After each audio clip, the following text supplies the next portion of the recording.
Halo, kembali Halo lagi di teman-teman. Warung Ngobrol. Sekarang sama Mas Jojo. Kali ini kita akan membahas anime ya yang belum lama ini tamat di Disney Plus. Sekaligus apa ya, gerbang Mas Jojo Iya. jadi wibu. Jadi wibu kan? Ya boleh deh. Terus dia menonton Code Geass. Nah, Iya. ini kebetulan Code Geass baru dapat spin-off yang Yang terbaru baru. dengan judul Rose of Recapture. Ya, Code Geass .2 Rose of Code the Geass Recapture. atau Code Geass? Ya, Code Geass. Geass deh. Geass. Code Geass. Enggak, Rose of anu, the Recapture. Pelafalan di anime sih Geass. Iya, iya. Geass. Nah, ini tuh mengikutin ceritanya siapa itu? Rose. Rose Dan partnernya Ash. Ash. Ketchum, bukan ding? Ash. Bagi yang nonton Banana Fish ya, ini mirip banget sama Ash Lynx. Namanya juga Ash Phoenix. Ah, saya tidak tahu tuh. Jadi itu nanti akan kalian kalau nonton Banana Fish nonton ini tuh wow gitu. Karena memang Code Geass itu salah satu demografinya cewek. Banyak cewek, banyak yang nonton juga. Iya, ya kelihatan sih dari kalau nonton ya Code Geass Lulus yang pertama tuh memang banyak art Ya, opening dan closingnya yang bukan gitu, yang bikin aja mbak-mbak Oh, gitu? keren. Clem itu kan Clem itu kan nama besar di komik di dunia komik shoujo gitu. Nah, Code Geass Rose of Recapture ini mengikuti ceritanya setelah movie-nya Lelouch.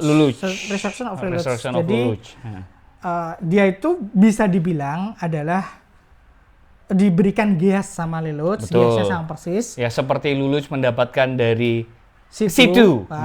Ini si Rose mendapatkan dari L2. Lelouch. Iya, emang L2. Memang L2. Benar L2. Nah, ceritanya sendiri sebenarnya pengulangan ya. Iya, ada secara formula ada kemiripan dan istilahnya ada archetype yang udah berhasil di season 2 dan dipakai lagi di Rose. Yang sebenarnya yang udah nonton Code Geass 1 sama 2 selama 12 episode tuh kalian akan mendapatkan callback. Iya. Banyak sekali callback. Nah, ini kan adegannya itu, itu. Iya, salah callback kayak yang ku bilang tadi ya teman-teman, kayak semacam callback ke archetype yang berhasil di season 2 tuh misalnya kayak ada team up di tiap-tiap kubu. Nah, di tim Jepangnya tuh ada team up di kubu Britania, di kubu Neo Britanianya ada line up naik-naiknya. Itu kan kalau season 1 Lelouch kan itu raw banget kan. Kalau season 2 udah ada team up-nya. Nah, ini juga ada lagi. Ini udah lebih rapi dan ceritanya juga langsung straightforward. Betul. Kita diberi narasi kalau Hokkaido itu dijajah lagi oleh Neo Britania. Ya, Neo Britania itu kelompok Britania yang pengen ya mengembalikan kejayaan mengembalikan Britania. marwah Britania sebagaimana mestinya.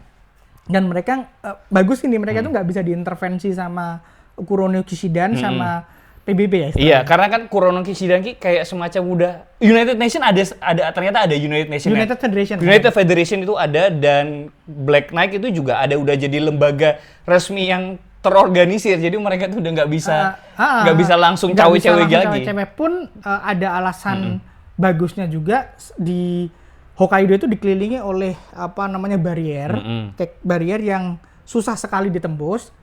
Dan kemudian barriernya ini ternyata nanti berfungsi jadi sesuatu yang lebih besar lagi gitu. Nah, itu aku sukanya tuh elemen-elemennya tuh di semua yang diperkenalkan di awal diintegrasikan dengan baik, mekanik-mekaniknya juga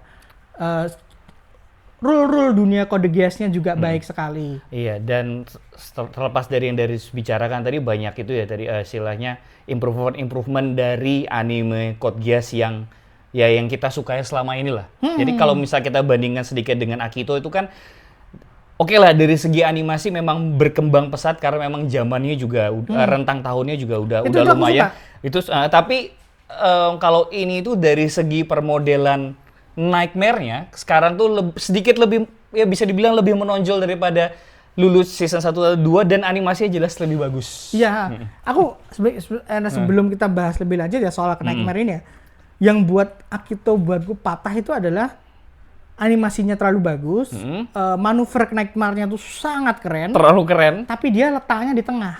Iya. Padahal pas balik season 2 lagi kayak agak sedikit downgrade tuh. Iya, nah. Rose ini dia setelah Lelouch Resurrection, makanya semuanya terasa make sense ketika manuvernya jadi lebih oke, terus Knight frame-nya yang Knight Nightmare-nya Norlan ya. Norlan. Bos terakhirnya tuh juga sangat Kayak tank. bagus banget, Gak keren bisa banget. disentuh. Dan Nightmare-nya si Rose dan Ash ketika digabung itu beneran ngingetin kita pada Lelouch dan Sisi situ. Iya betul. Persis Persis banget. Ada banget. pesawat sama ada Jadi memang ini tuh literally penceritaan ulang Code Geass dengan karakter yang berbeda. Oh, mungkin gini kali. Mungkin perpaduan Rose dan Ash kali ini tuh bisa dibilang kayak semacam team up-nya Suzaku dan Lelouch yang istilahnya apa? Yang dulu tuh mungkin cuma optimal di akhir-akhir kan strategisnya si Rose atau Sakuya. Pilot jagoannya kan si Ash. Spoiler nih. Tadi udah ngomongin mekanya Norlan juga tadi. Yes. Saku. Ya, itu episode 2 udah ketahuan jadi ya udah lah ya. Siapa Rose itu ternyata itu Sakuya kan. Dia jadi dinamika laki-laki perempuan secara romance tuh masih ada nanti masih soalnya aku takutnya ini mau di Hujobet kah, ternyata iya dan enggak. Nah, itu dari Saudi paham, guys. Iyanya adalah sampai akhir pun dia masih jadi Rose sampai akhir. Sampai di ujung baru dia sampai final battle baru jadi Sakuya. Baru dari Sakuya. Itu Hujobet yang enggak bad banget gitu. Jadi Climb ngasih ruang, Sunrise juga ngasih ruang kepada orang-orang yang mau berfantasi macam-macam dengan macam-macamnya itu. Memang ngawur sih. Ya, ini dari saya paham gini-gini, guys. Tapi memang Code Geass penuh itu ya, Code Geass penuh itu dari awal tuh. Nah, sebenarnya yang kamu paling suka dari ini apa? Dari Rose ini? Yang paling aku suka dari Rose ini adalah gimana dia bisa istilahnya menggunakan episode yang lebih pendek lah jelaskan, lebih pendek 12 episode ini tapi maksimal banget untuk menyampaikan cerita. Dan menurutku ini berhasil juga karena itu tadi kayak yang kami bilang dari tadi teman-teman, Rose ini menggunakan model-model atau elemen-elemen dari Lelouch yang udah berhasil kayak gitu loh. Dan kalau kita perhatikan konfliknya kan juga ada kemiripan kan, walaupun motivasinya tidak sebesar Lelouch, yaitu ini kita ngomongin soal putri mahkota yang terbuang kayak gitu. Kemudian yang menyelamatkan temannya. In progress menyelamatin dunia gitu. Iya, walaupun tujuannya Sakuya bisa dibilang sedikit lebih egois. Ya sama egois nih. Iya, tapi jalannya tidak sebrutal Lelouch, tapi dalam 12 episode ini udah cukup terbayar. Tapi brutal sih. Brutal maksudku. Aku suka melihat bukan aku suka, tapi ngelihat anime perang yang penuh darah itu menyenangkan. Oh iya, seharusnya kan. Nggak ada rule, nggak no kill gitu. Jadi memang ya ini perang perang itu brutal. Penuh. Ini beneran sense of danger-nya gede banget. Kita nggak yakin semua selamat. Iya, aku juga merasa gitu karena memang sudah terbiasa nonton Lelouch kali ya dari awal. Jadi kayaknya jelas pasti ada korban jiwa ya. Tapi season 2 dan movie itu kan beneran, dan terutama gitu ya, beneran kita kayak sense of danger dicabut. Iya. Karena ini kayaknya nggak aneh. Tapi season 1 Lelouch tuh gila, serem banget itu. Nah ini mewarisi ketidaksayangan terhadap karakter. Dan itu kan tren gara-gara Jujutsu dan Attack on Titan kan. Iya. Bahwa membunuh penonton sekarang sudah terbiasa dengan karakter-karakter yang meninggal di tengah jalan. Dan ini wah gila. Anjir ini selamat gak ya gitu. Aku suka banget sih. Nah, highlight-ku sebenarnya selain di adegan aksi yang luar biasa tadi yang kita sebut adalah di dinamika antar karakternya dari kubunya Rose maupun kubunya Norlan. Norlan tuh punya pengikut yang sangat setia, yang sangat loyal, walaupun kita nggak dikasih tahu kenapa mereka loyal, tapi loyalitasnya itu beneran kerasa ke kita. Iya, kalau aku sih nangkapnya itu, sesimpel mereka itu loyal karena ya memang Satria, dia ini kesatria, mau nggak mau kudu ngikut kan. Nah, di Rose dan dinamika memanipulasi dan dimanipulasi, terus memaafkan, terus dimaafkan, itu tuh antara Rose dan Sakuya tuh, antara Rose dan Ash tuh bagus banget. Itu sebuah dinamika yang sebelumnya di Lelouch nggak ada, karena Lelouch nggak ngomong siapapun. Ada, tapi karena episodenya banyak, jadi di Lelouch tuh dibuang di mana-mana gitu loh. Kalau nontonnya fokusnya di mana, kita kehilangan. Karena Rose itu sedikit lebih fokus jadi jadinya ya. Fokus ke mereka berduanya kuat. Bagaimana ketika ketahuan, terus bagaimana cara memaafkan. Walaupun menurutku pribadi ada satu istilahnya mungkin bisa dibilang plot point atau pancingan ketika akhirnya si Rose mengaku bahwa yang kamu suka itu sebenarnya aku, dan itu ternyata selesai begitu aja, nggak kemana-mana lagi. Karena constraint episode-nya. Karena constraint episode-nya. Nah, itu aku suka bagaimana hubungan karakter mereka, dan aku bisa suka banget sama Sakuya dalam 12 episode, dan aku bisa rooting banget buat Ash. Karena motivasi mereka terjelaskan dengan baik. Betul.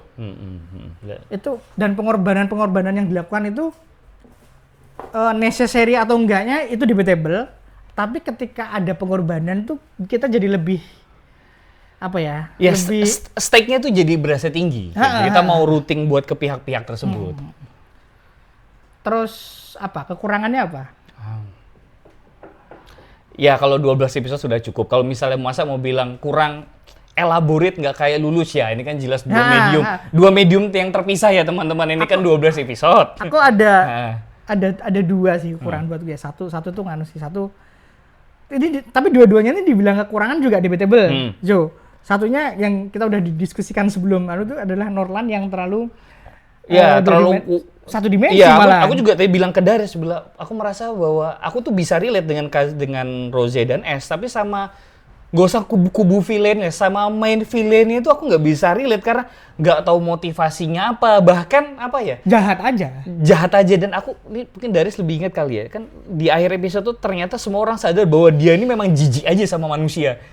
Dan itu tuh kayak motivasinya dari mana?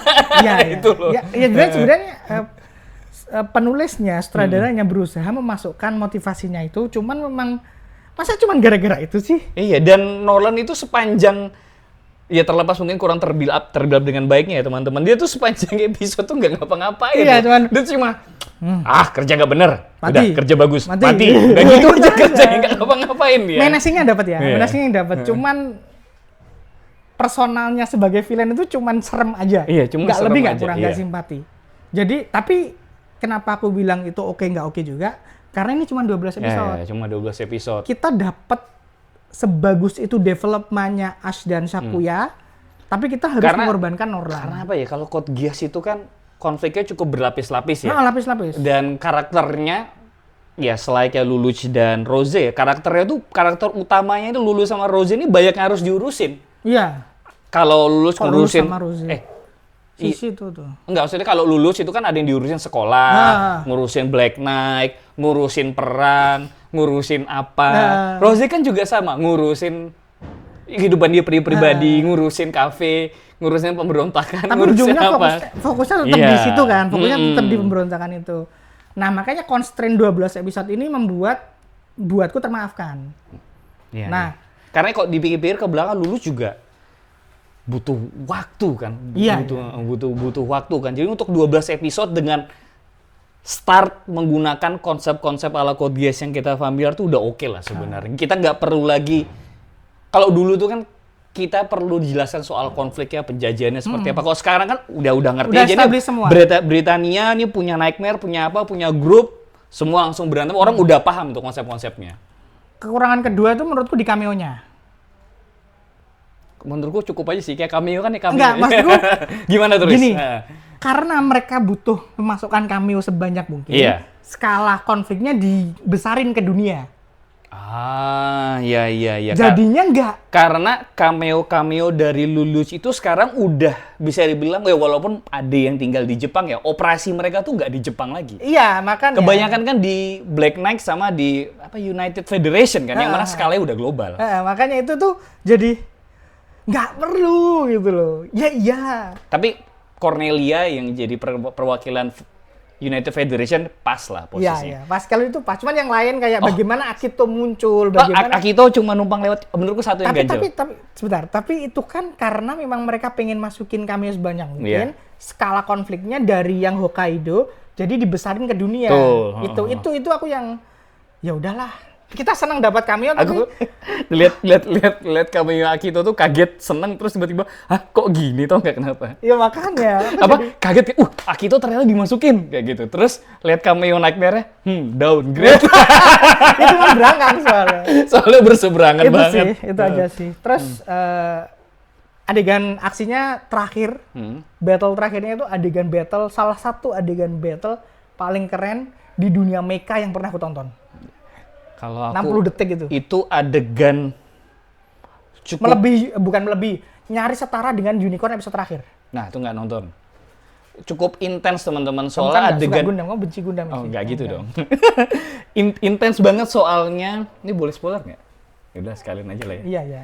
Soalnya di adegan akhir itu ada satu adegan di mana kita diminta untuk nge-stall setelah menunda sama 60 detik, dan pas aku timer, aku teman-teman tuh beneran 60 detik. Jadi 60 detik tuh tegang on edge terus. Iya. Begitu selesai kayak Dan itu real time ya? real time. Gila, ini skala produksinya nggak main-main emang. Berita baiknya adalah katanya akan ada banyak lagi spin-off Code Geass yang mengambil sudut pandang lain. Iya. Kalau kualitasnya seperti ini, aku convince aku mau. Nggak milking yang mungkin aku bisa put up with it lah. Iya. Soalnya kalau lagi-lagi kalau ngebandingin Akito itu kan ya lompatannya cukup itu dia. Cukup Nah, makanya jauh ya. Makanya ini kan harus maju kan. Iya, dan rasanya juga kalau nggak ada itu ternyata nggak apa-apa sebenarnya. Kalau ini nggak ada juga nggak apa-apa, tapi ada pun kita jadi nggak bertanya-tanya. Iya, progres terus sesuai. Maju. Jadi aku berharapnya nanti gitu sih. Pokoknya setelah Lilo Destruction itu loh. Harus setelah itu.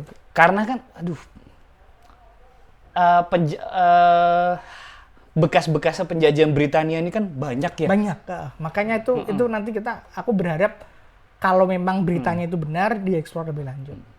Iya, dan semoga ada eksplorasi istilahnya Geass dan konflik-konflik model lain, karena kan modelnya Lelouch bisa dibilang udah direplikasi di Sakuya walaupun skalanya lebih kecil. Jadi mungkin kedepannya ya bakal ada konflik-konflik yang modelnya baru lagi lah. Sebagaimana Akito itu kan baru ya. Jadi aku pengennya ngarep kayak Akito tapi zamannya lebih maju gitu. Lebih, dan jangan global deh, yang kecil-kecil aja deh gitu.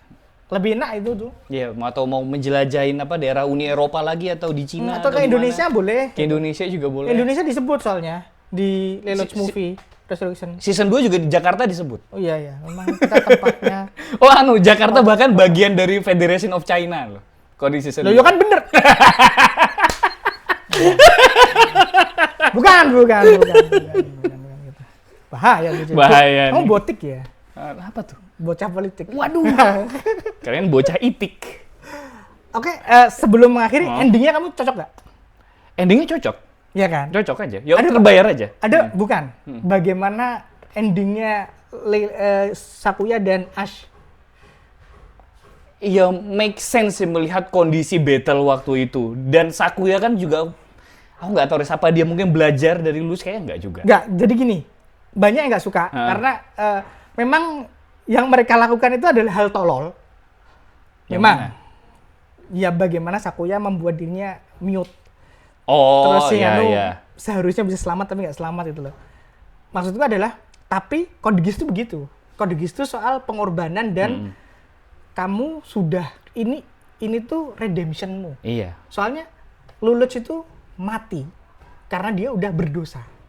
Iya, dia membereskan semua kekacauan ini dia bikin dengan selama 48 episode. Dengan mati di ending. Nah, ini nggak gitu sama, tapi perlu.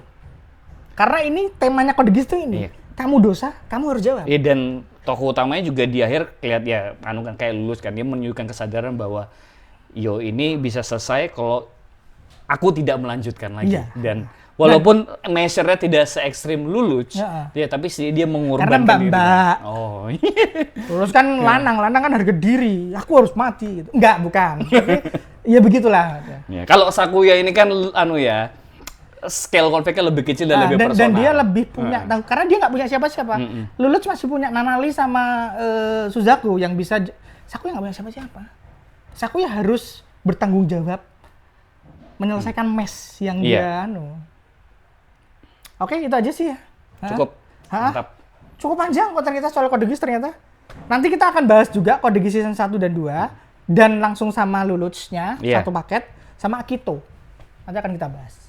Oke, thank you. Sampai ketemu lagi di konten kita kode GIS selanjutnya.